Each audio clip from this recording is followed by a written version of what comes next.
Hey guys, John with the S&E Project. Today I have a review of my level 2 first aid kit, and this is my personal one. Michael will show you his personal first aid kits, level 1, level 2, and so on. I wanted to do a series of my first aid kits personally, and he'll do his, and then we'll also do ways you can set up first aid kits and first aid instructional videos. Alright, now before I get started, I'm going to go ahead and explain the bag real quick before I get into the, into the meat of the bag. So this bag, honestly, I have no idea what it is. But honestly, you could improvise a first aid bag out of any kind of bag, whether it be, this style of bag, a messenger bag, a solo sling bag is what I used to use my first aid kit. That used to be my first aid kit.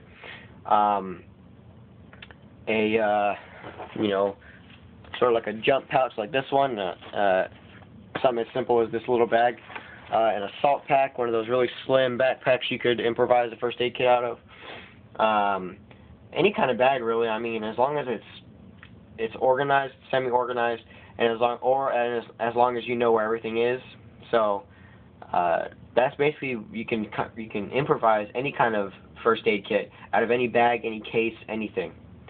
So anyway, I'm going to go ahead and get started.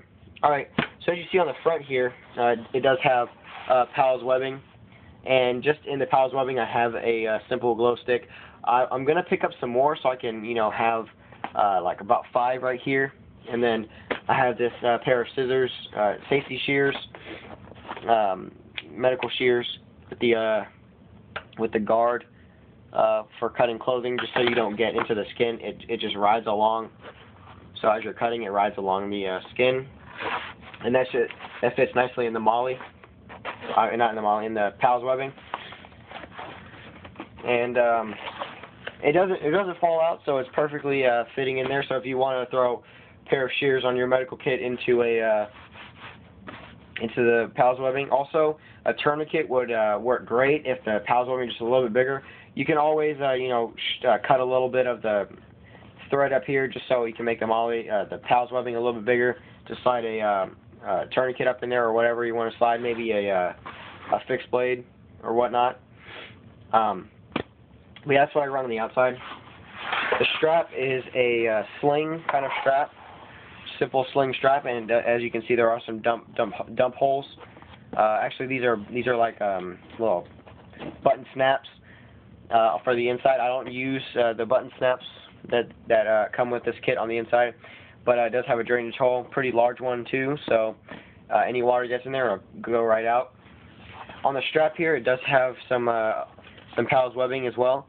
I did run my shears in there, but it seemed to fit better on the back. I actually might try putting my tourniquet up in here just so it's quick reach if I need it. As I said, this is a sling bag. It's also like a triple point sling or a 2-point sling. Basically, I just tied this down with a carabiner and a rubber band so it wouldn't get in the way. But you just take that, buckle it here, tighten the straps, and it'll be on you like that. But I don't really use that. I don't really care for those kind of things because since this is my medical kit, I want to be able to get it off quick and get to operating. Alright, so this kit took a little bit of getting used to, but I'm going to go ahead and get started. So up here in the front pocket,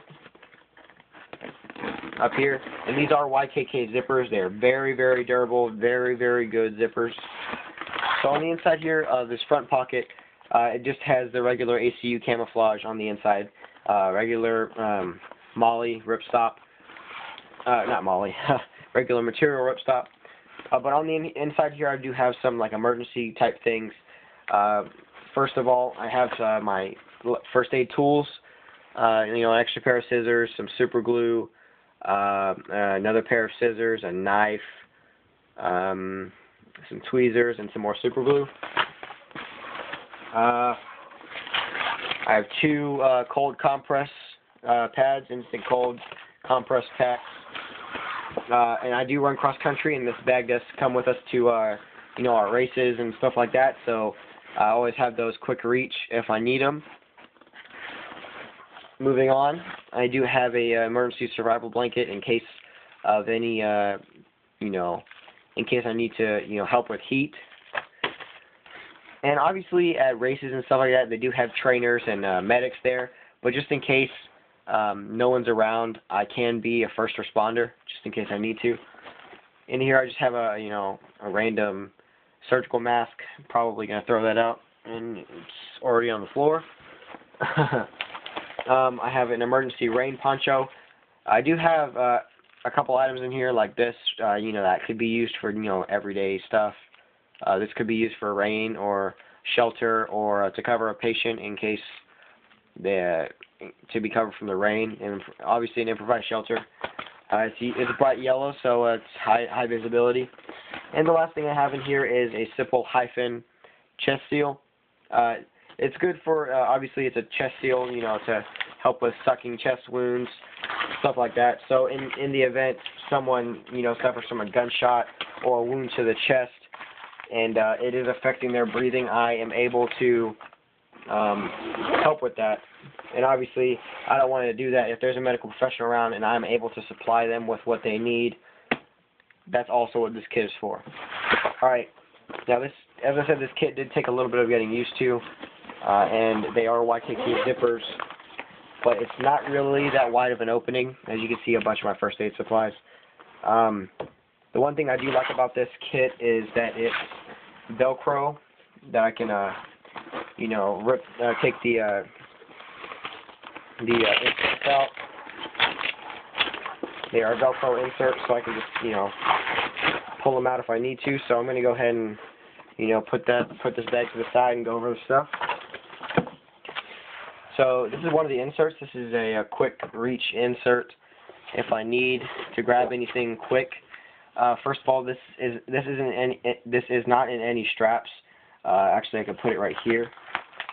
But this is a first aid antiseptic spray.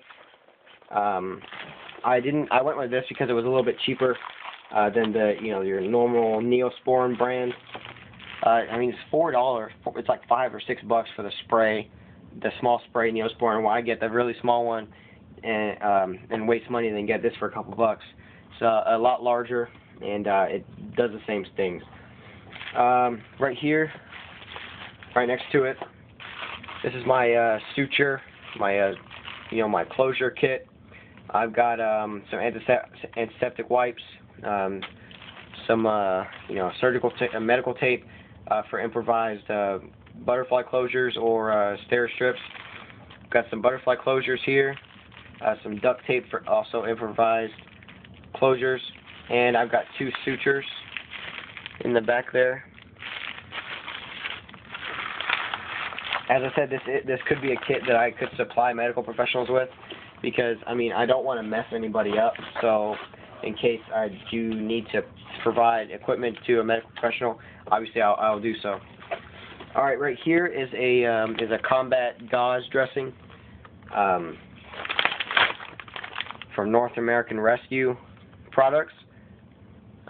Great thing to have in a medical kit because it's a quick reach, and you don't have to go through all that nonsense to get to your gauze pads. It's just right there, and all I need to do is swing it around to the front of me, unzip, grab it, and it's there. Another gauze is an H&H compressed gauze,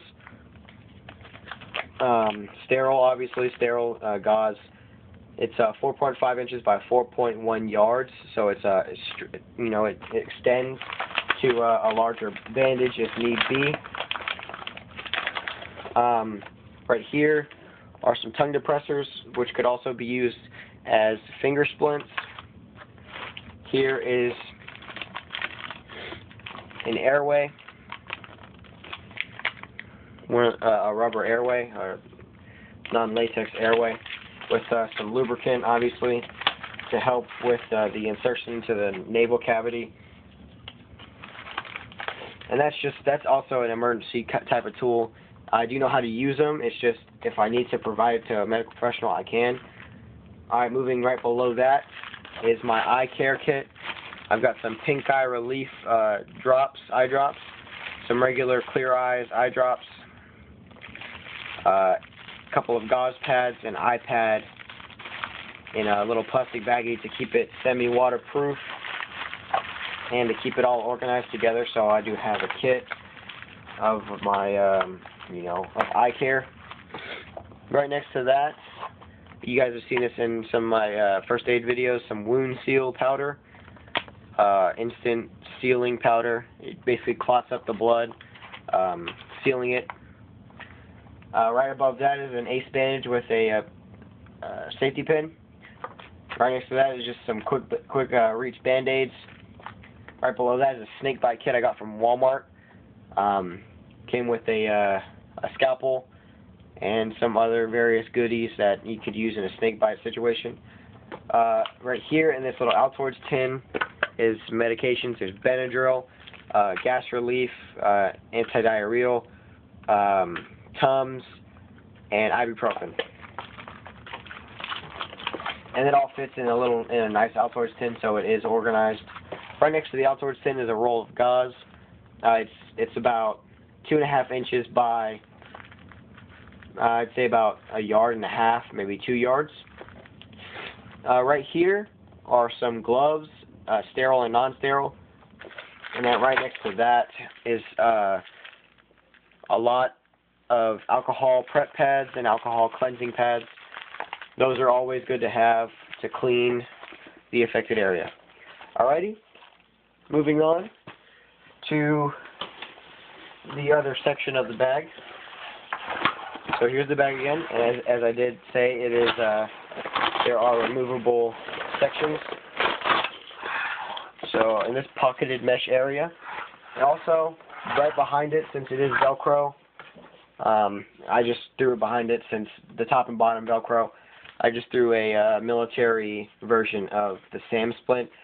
Excellent thing to have. You can form this any way you want, as long as it's realistic. But you can form this any way you want, whether it be for leg, ankle, arm, wrist, whatever. SAM splint's a great thing to have. All right. In this, in the left side mesh pocket, this is where most of my tools and you know, various small things sit. Right here is a thermometer, some breathable medical tape. Great thing to have is breathable medical tape. So when you do end up taping a wound, it can breathe. So it can breathe through the gauze and breathe through the tape. Here's my dental care kit. I've got some dental floss picks and floss, some Orajel Q-tips, and some toothpicks. Just a simple medical kit. I haven't really spent much time on it. It's just something I threw together in like 10 minutes. So next is some aloe vera hand and body lotion cream. This is to help with sunburns, stuff like that. Here's some Bayer aspirin, just some quick reach aspirin. Here's some anti-itch cream. Great thing to have for, you know, bug bites. Excuse me. For bug bites, various types of itching. This is the extra strength version, so it can help with great itching. And I did put a little bit of duct tape on there so it can prevent the cap from turning and spreading a bunch of that cream in throughout the bag. Everything else, I've got a lollipop for blood sugar. It's a mystery Dum Dum Pop. Some non-sterile Q-tips or cotton swabs. And some burn gel, antibiotic ointment, and itch cream. And that was basically the tool part of my bag, tool section of my medical bag. And also tomorrow, the reason I'm going through this is so I can make sure I've got everything. But tomorrow I have a Raider competition for JROTC. So I wanted to make sure that I had everything packed up and ready to go for that meet. Obviously there are medical professionals there, but just in case I need to have it, I have it. Alright, in this next right section, I've got some non-adherent pads in this little baggie here. Some gauze sponges in here. And some larger band-aids, Telfa bandages in here.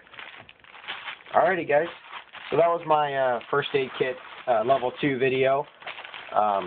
If you guys have any questions or comments, please email me or Michael at sneprojectllc@gmail.com.